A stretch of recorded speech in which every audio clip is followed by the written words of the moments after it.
What'd you say? Making a video. Okay. Hi, y'all. Happy Monday. A lot of things are happening in the world. I mean, I could go through the news. It's not good today. I'm sure you'll all be hearing about it. You all get feeds. You all see that stuff. Aside from that, I had mostly a quiet day. I started reading well into this American short stories. So far, pretty good.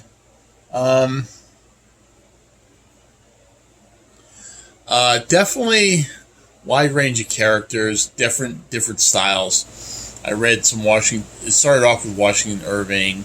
It had some Mark Twain. It had Sherwood Anderson, William Carlos Williams, Willa Cather.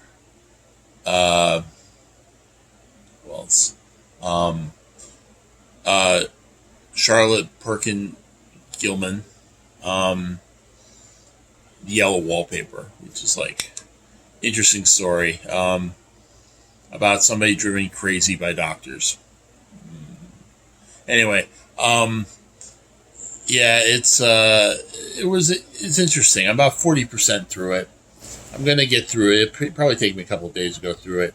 I mean, I'm taking my time. This is my first reading of the book. I picked it up at like a Goodwill. Somebody had donated it to Goodwill, and I bought it on the cheap. I'm always looking for new books. I don't have a lot of money, so I get books secondhand. Ain't no shame in that. I mean, occasionally something will catch my interest that's new that I'll order online, but right now I'm just doing what I can with just going and searching, going to Goodwill and going to secondhand places. I mean, it's kind of sad. Not everybody reads anymore. I mean, I'm not a great reader like I used to be. I used to read. I mean, there was one year that was ridiculous. I read 700 books one year. That was 2 books a day on average. I was obsessed. That was on the lead up to my transition. Like I was like, I had issues. I had issues. I was nagging. I was coming out, and I think I distracted myself by reading all the time. And I was reading quite a bit, like very, very promiscuously. Now my goal right now is to read 50 books. I'm on track. I'm about 26 books into it. This is number 27. And, I do keep track. I do like to have goals so I can, because like, I think it's an art. I think literate society brought a lot of progress in the world, and being able to read made for a certain kind of analytic skill that makes the democracy work. And I'm afraid we're losing that. But I don't know. I'm not going to be doom and gloom because, like, a lot of people do get a lot of information off the internet.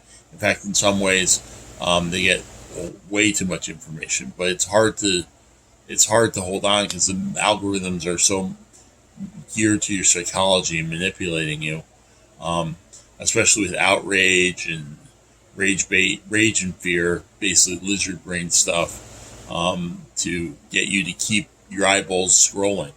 And I don't think it's healthy. I find it very relaxing to read. I always did. It was always a counterbalance to my information diet because I know the algorithms are trying to bait me. And books don't tend to bait you unless you buy like a Rush Limbaugh or some kind of rage bait stuff. And in that case, you're too far gone anyway. But yeah. So that's what I was doing all day today. It's going to be, we got another heat dome building up.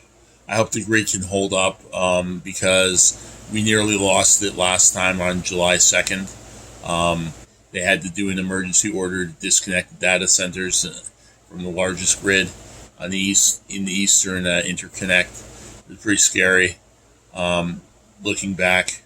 And all I can do is I can think of what happened with Hurricane Ivan. In 2004, Hurricane Ivan missed New Orleans, and like New Orleans had dodged the bullet, and we all breathed a sigh of relief. But then a year later, Katrina hit, and that destroyed New Orleans. And I don't think New Orleans has recovered since. And some kind of major grid disruption in the middle of a heat dome would be horrific. And I just hope it doesn't happen. Anyway, peace out. We'll talk to you later. Fingers crossed. Hope things stay together. And we'll talk to you later. Bye.